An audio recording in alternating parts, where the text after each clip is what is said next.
kitab Syubhat pada pertemuan lalu telah kita bahas bahwasanya kaum musyrikin mereka mengakui bahwasanya Allah Maha Pencipta, Allah Maha Esa dalam penciptaan, Allah Maha Esa dalam pengaturan alam semesta, Allah yang menguasai segalanya. Saya bacakan dulu perkataan Syekh Muhammad rahimahullah taala. Idza tahaqqaqta annahum muqirruna bihadza, jika kau telah tahu bahwasanya mereka mengakui ini semua, yaitu mengakui tauhid rububiyah secara global tentunya, wa annahu lam yudkhilhum fi tauhid alladzi da'ahum ilaihi Rasulullah sallallahu alaihi wasallam. Namun pengakuan mereka tersebut tidaklah menjadikan mereka masuk dalam tauhid yang diserukan oleh Nabi sallallahu alaihi wasallam, karena Nabi menyuruh kepada tauhid apa? Al-uluhiyah, yang disembah hanya Allah semata. Wa arafta anna tauhid alladzi jahaduhu huwa tauhidul ibadah. Dan engkau telah mengetahui bahwasanya tauhid yang mereka tentang adalah tauhidul ibadah, karena Rasulullah SAW menyuruh mereka untuk menyembah Allah semata, namun mereka tidak mau. Mereka tetap bertahan untuk menyembah berhala-berhala mereka. Assalamualaikum warahmatullahi wabarakatuh. Bismillahirrahmanirrahim. Allahumma sholli ala sayyidina Muhammadin wa ala alihi wa sahbihi ajma'in, amma ba'du. Saya doakan semuanya yang setuju dengan yang tidak setuju dengan konten saya. Semoga Allah senantiasa memberikan kita kebaikan, memberikan kita yang terbaik dalam semua urusan dunia, urusan keluarga, urusan pekerjaan, urusan agama, urusan ibadah, urusan pemahaman tentang Al-Quran dan hadis, dan juga kita para ulama, juga urusan yang terpenting yaitu di akhirat kelak kita bisa masuk surga bi ghairi hisab. Amin Allahumma amin. Sehingga kita menjadi orang-orang yang sa'idun fid dunya wa sa'idun fil akhirah. Di dunia ini kita berbahagia, merasakan kebahagiaan. Di akhirat nanti kita juga menjadi orang-orang yang beruntung karena juga berbahagia. Istajib lana ya Allah. Amin Allahumma amin. Kita menyimak apa yang disampaikan oleh Ustadz ini, membacakan kitabnya Syekh Muhammad bin Abdul Wahab, yaitu Kasyfus Syubhat, di mana di situ dijelaskan bahwa orang-orang kafir Quraisy dulu itu mereka kalau secara rububiyah sudah beriman, bahkan sudah bertauhid. Jadi Abu Jahal dan kawan-kawan itu kalau masalah rububiyah mereka sudah muwahhid, sudah bertauhid. Dan Nabi Muhammad SAW datang kepada mereka bukan untuk mengajak tauhid rububiyah karena mereka sudah punya, tetapi mengajak kepada tauhid uluhiyah karena mereka walaupun sudah bertauhid rububiyah tapi tetap menyembah kepada selain Allah, yaitu menyembah kepada berhala. Tauhid rububiyah ini kalau kita pahami mudah-mudahnya saja, seperti yang mereka definisikan, yaitu kita meyakini bahwa hanya Allah yang menghidupkan, yang mematikan, yang memberi manfaat, memberi mudarat, mengabulkan permintaan, menyembuhkan orang sakit, memberikan rezeki, mengatur seluruh alam, mudabbirul umur, musabbibul asbab. Hanya Allah. Itu namanya tauhid rububiyah. Dan kata mereka dengan takrif seperti ini, ternyata orang-orang musyrik di Mekah dulu itu sudah punya tauhid seperti ini. Tetapi ternyata dengan tauhid seperti itu saja mereka belum dianggap Islam, sehingga tetap diperangi, bahkan tetap halal darah dan hartanya. Itu di kitabnya begitu aslinya ya. Serem ya. Tetap halal darah dan hartanya itu halal. Kenapa? Karena mereka tidak bertauhid secara uluhiyah. Saya hanya sorot satu bagian penting saja. Ini saya bawakan yang secara narasi sederhana saja. Kalau ditanya apa benar orang-orang musyrik dulu itu sudah bertauhid rububiyah, maka jawabannya adalah ada satu firman Allah, A'udzubillahi minasyaitonirrajim. Wa qalu ma hiya illa hayatuna dunya namutu wa nahya wa ma yuhlikuna illa ad-dahr wa ma lahum bidzalika min ilmin inhum illa yadhunnun. Ini Allah menceritakan mereka memang tidak percaya kepada hari kebangkitan. Bahkan dalam ayat lain, in hiya illa hayatuna dunya namutu wa nahya wa ma nahnu bimab'utsin. Mereka tidak percaya dengan kebangkitan. Kita sorot di bagian wa ma yuhlikuna illa ad-dahr. Yang membinasakan kami itu hanyalah ad-dahrun. Dahrun itu kalau dalam tafsirannya ada yang mengartikan al-umru, usia. Ada yang mengartikan az-zaman, masa. Ada juga yang memaknai mururul ayyami wal layali. Berlalunya waktu, berlalunya hari, bergantinya waktu. Kalau kita faham balaghah, ini adalah jumlatul hasri. Di situ ada pernyataan hanya. Kalau kita biasa dengan kalimat tauhid, la ilaha illallahu. La itu huruf nafi. Illa huruf istisna. Ketika huruf nafi disusul oleh huruf istisna, maka itu adalah hasrun. Hanya. Tidak ada Tuhan kecuali hanya Allah. Tidak membinasakan kepada kami kecuali hanya waktu. Tadi kita artikan hanya Allah satu-satunya Tuhan. Berarti ini kita artikan hanya waktu satu-satunya hal yang membinasakan kami. Ini saya ambilkan dari tafsir At-Tabari. Wa qauluhu wa ma yuhlikuna illa ad-dahru. Yaqulu ta'ala dzikruhu mukhbiron an haula'il musyrikina annahum qalu. Jadi firman Allah wa ma yuhlikuna illa ad-dahru ini adalah Allah menceritakan atau mengkabarkan keadaan orang-orang musyrik pada waktu itu, bahwasanya orang-orang musyrik itu berkata, apa perkataannya? Wa ma yuhlikuna fayufnina illa marrul layali wal ayyami wa tulul umri ingkaron minhum ayyakuna lahu rabbun yufnihim wa yuhlikuhum.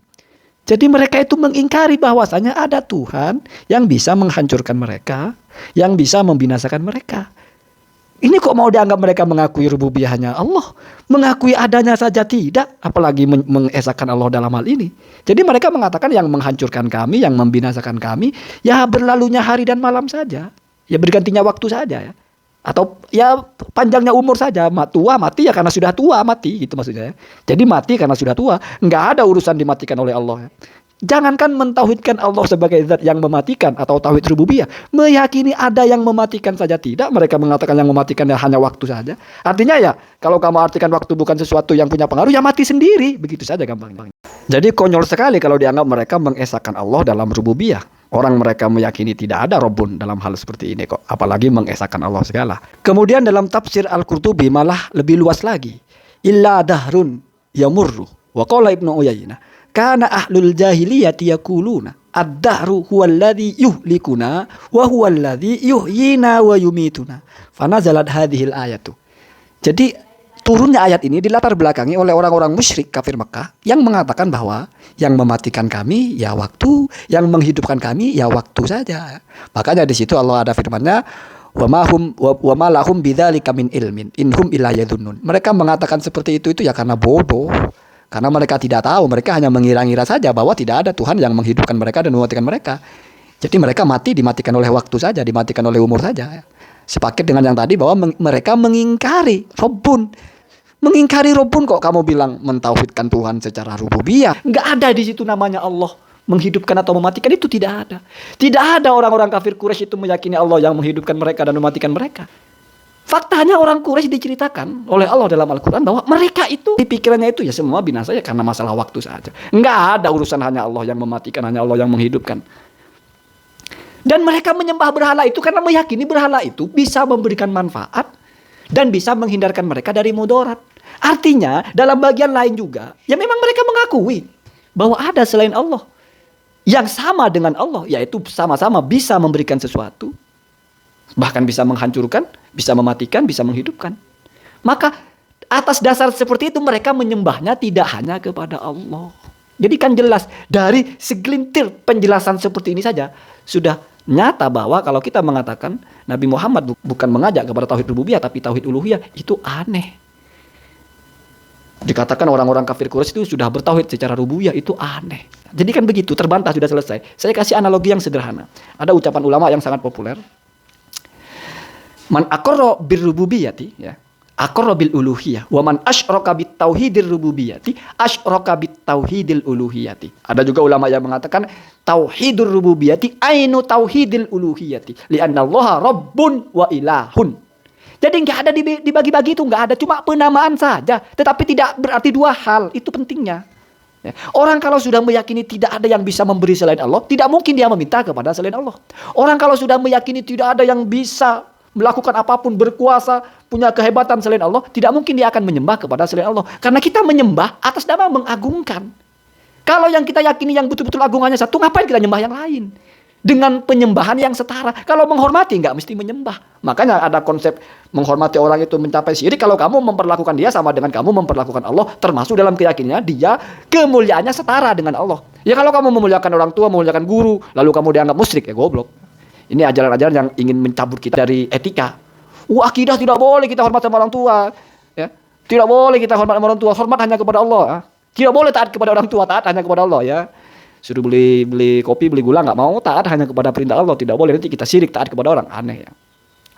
Aneh. Bahkan disebut ibadah. Ini penting. Kamu al-khudu wa ta'ah. Tunduk dan taat. Ma'i'tiqadi annal muta'ah. Ya.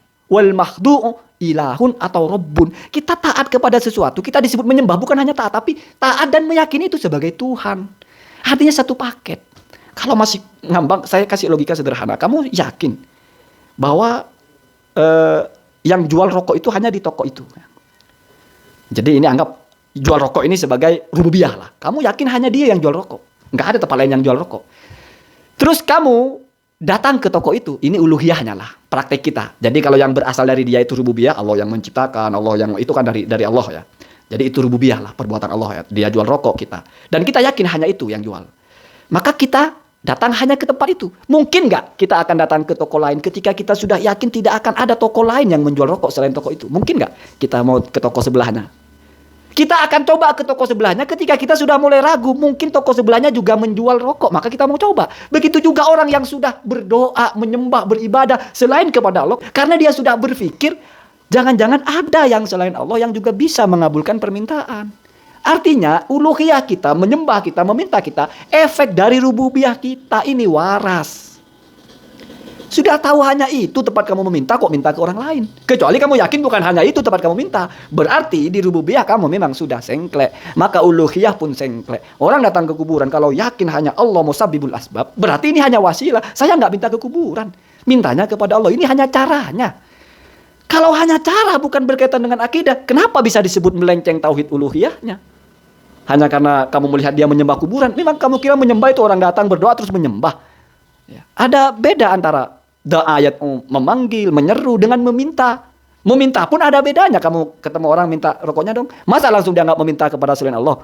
Tolong saya dong, saya minta tolong. Masa langsung dianggap istighosa biwairillah, minta tolong kepada selain Allah sehingga kafir? Lah, kalau begitu gimana ceritanya kalau kamu ada keperluan sakit ke rumah sakit datang ke dokter, kamu nggak ngomong, Pak, saya minta disuntik, minta tolong disuntik, nggak ngomong, takut musyrik karena itu sudah minta kepada selain Allah. Ya nggak, blok, akidahnya, keyakinannya. Kalau rububiyahnya ada, yang menyembuhkan Allah. Semuanya Allah. Ini hanya perantara. Maka kamu ngomong, Pak, tolong saya. Biasa. Toh yang dihitung itu akidahnya. Ya. Ini beragama waras ya. Rububiyah kita masih Allah satu, maka uluhiyah kita pun tetap Allah. Kita berdoa hanya kepada Allah. Kalau minta tolong kepada orang, ya minta tolong wasilah saja. Keyakinannya dalam hati, hanya Allah yang maha menolong. La nasira illallah, wa man nasru illa min indillah. Tidak ada pertolongan selain Allah. La syifa'a illa syifa'uka. Tidak ada kesembuhan selain kesembuhan darimu. Itu keyakinan, itu rububiyah. Maka ketika kita ada kalimat-kalimat yang kamu anggap meminta kepada orang, berdoa kepada kuburan, tanya keyakinannya. Kalau masih meyakini hanya Allah, ya berarti dia bukan berdoa kepada kuburan dong. Kalau dia sudah meyakini kuburan itu punya kekuatan selain Allah, ya berarti rububiyahnya sudah rusak. Sudah ada keyakinan ada selain Allah yang punya sifat Rabbun di situ, yaitu bisa menyembuhkan, bisa mengabulkan permintaan dan sebagainya. Ini waras ya. Semoga ada manfaatnya. Assalamualaikum warahmatullahi wabarakatuh.